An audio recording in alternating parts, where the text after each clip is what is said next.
Bien, entonces, Padre, Muy bien. a partir de esta forma tan sencilla de celebración de la última cena, se van como codificando en los grandes centros. En los grandes centros se van a ir Que son formando. 5 ciudades, creo. ¿Cuántas son? Por ejemplo, tenemos la liturgia, se llama de Santiago Apóstol de Jerusalén. La liturgia de Santiago Apóstol. Sí, que la han redescubierto los griegos, sí, y la practican pocas veces en el año. Sí. Y es más simple en sus expresiones y gestos que, por ejemplo, la liturgia bizantina. Claro. El obispo no tiene toda esa teatralidad, no practica esa teatralidad de ponerse la mitra, sacarse la mitra, ponerse el homoforion, sacarse el homoforion, lavarse las manos allí delante de todos, ¿no? Cantidad de cosas que son tan bonitas. Pero que se van agregando posteriormente. Claro. Entiendo, porque también hay liturgia cortesana un poco, claro. ¿no? Pero en los grandes centros, claro, donde hay catedrales, ¿no? En Alejandría, en Egipto, bueno, tuvieron que ir aclarando las cosas, que Alejandría tenía mucha gente instruida. Claro, sí. Por la gran biblioteca. Usted lo contó, sí, Orígenes, etcétera, sí. Y la judería de los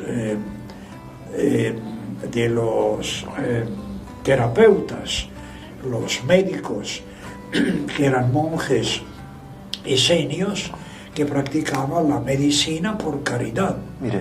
Sí, bueno, toda esa gente necesitaba una forma clara, imponente, de este misterio pascual. Claro, porque aparte la liturgia empieza a ser como una síntesis de arte, de canto, de gestos, o sea, empieza a ser todo como un cosmos simbólico. Sí. Mucho más complejo que la simple última cena. Es enciclopedia litúrgica en breve. Claro, es como el Evangelio en música, el Evangelio. No había libros, entonces la liturgia era todo. El templo era el mundo del cristiano. Sí. Los íconos y qué sé yo. Sí, las frases de los salmos se aprendían de memoria. De memoria, claro. Y se cantaban. Y entonces tenemos la liturgia de Santiago, la liturgia de Alejandría. La de San Marcos era Alejandría. San Marcos en Alejandría. Sí. Que tiene un buen parecido con la liturgia romana. Eso llama la atención. De hecho, una de las plegarias eucarísticas actuales creo que es una simplificación de la de San Marcos. Después está la de Roma, supongo que tendrá su propia liturgia. Muy primitiva y tiene las características la parte sinagogal, como siempre, las lecturas, el canto, oración, sermón, ¿no? Y expulsión de los catecúmenos.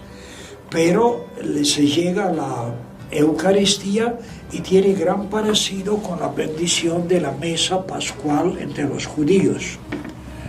La liturgia romana es la más parecida a la bendición pascual judía. Qué interesante. Sí. Claro, porque en Roma había muchos judíos que fueron la base de la iglesia romana. Como Nueva York actual. Claro. Y después estaba la de Antioquía también. La Antioquía, un centro muy antiguo. Claro. Donde actuaron los apóstoles personalmente, entonces también le dan una forma definitiva a las reuniones que se hacen normalmente en la noche del sábado al domingo. Y la famosa liturgia de San Juan Crisóstomo proviene de la Antioquía, ¿verdad? De Antioquía. Sí. ¿No? Él había sido estudiante en Antioquía. Sí. Ya finales del siglo IV, sí. Y luego anduvo por el desierto de Siria 5 o 6 años, una cosa así, pero se iba formando con sus lecturas. Debe haber estado hablando solo, porque hablaba muy bien. ¿Hablando solo en el desierto? Sí, en el desierto podía gritar todo lo que quería. Claro. Luego Por eso después cuando llega a la cátedra se desquitó y empezó a hacer sermones de 2 kilómetros, así. Kilométricos. Kilométricos. Sí. Por empezar, en Antioquía, cuando él dejó el desierto, que además la salud no lo acompañaba muy bien. Sí. Y en el desierto era vivir precariamente, sí, con un clima espantoso, ¿no? Frío en invierno, o frío cada noche. Sí, con mucha amplitud. Sí, mucha diferencia entre máximo y mínimo. Y vuelve a Antioquía. En Antioquía hubo una rebelión todavía en tiempos de Teodosio, en que rompieron las estatuas, los monumentos de Teodosio y de sus hijos, que algún intendente habrá hecho poner para congratularse, ¿no? Y no sé bien, habría cuestiones económicas de por medio, pero el peligro era que viniera el castigo colectivo. Claro. Entonces... Como pasó en Tesalónica. Sí.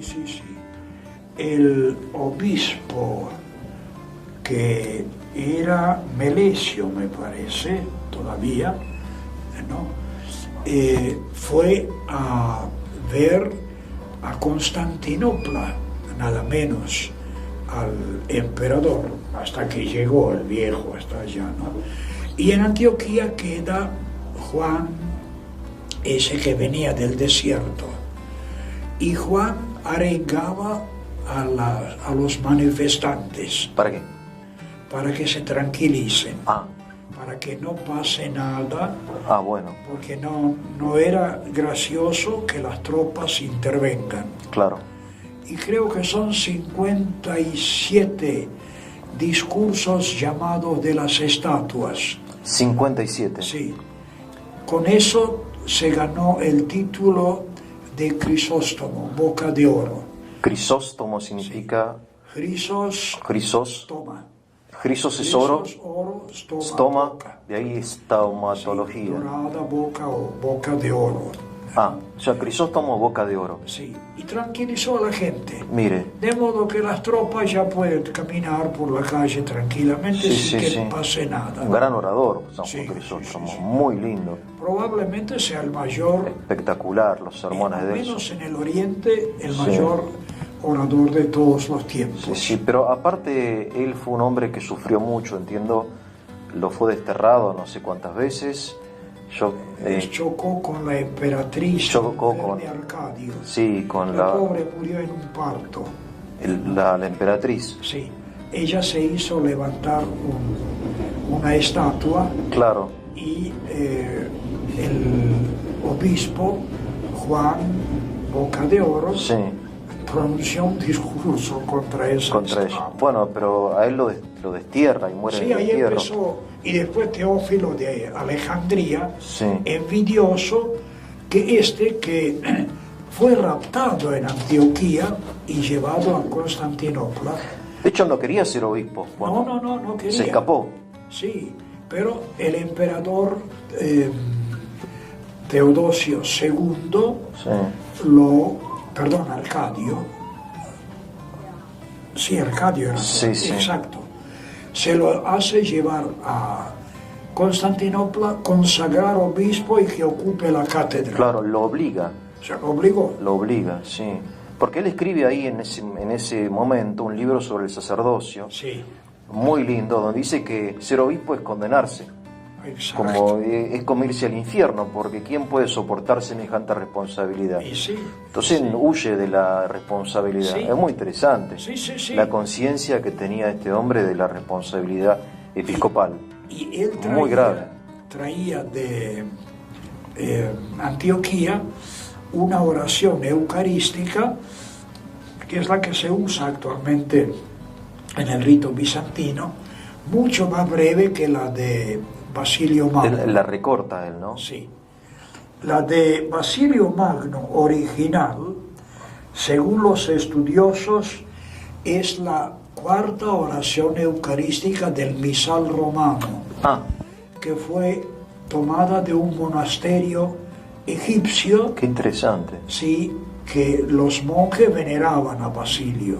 Claro. Entonces allí estaba el original Mire. de la oración eucarística, Sí, sí. cuyo esquema se encuentra también en la regla mayor de San Basilio Magnum. Qué interesante el tejido de la historia, ¿no? Y sí.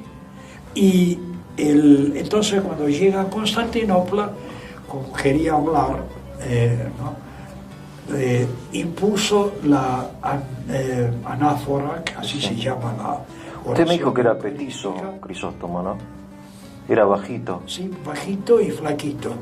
Claro. Pero bravo. Bravo. Y trajo la que se usaba en Antioquía con el nombre de los 12 apóstoles. Claro. Y esa la impone en Constantinopla en nombre propio. Porque se tomaba... es un plagio. Se tomaba una autoridad impresionante. Pues no era tan santo como dicen.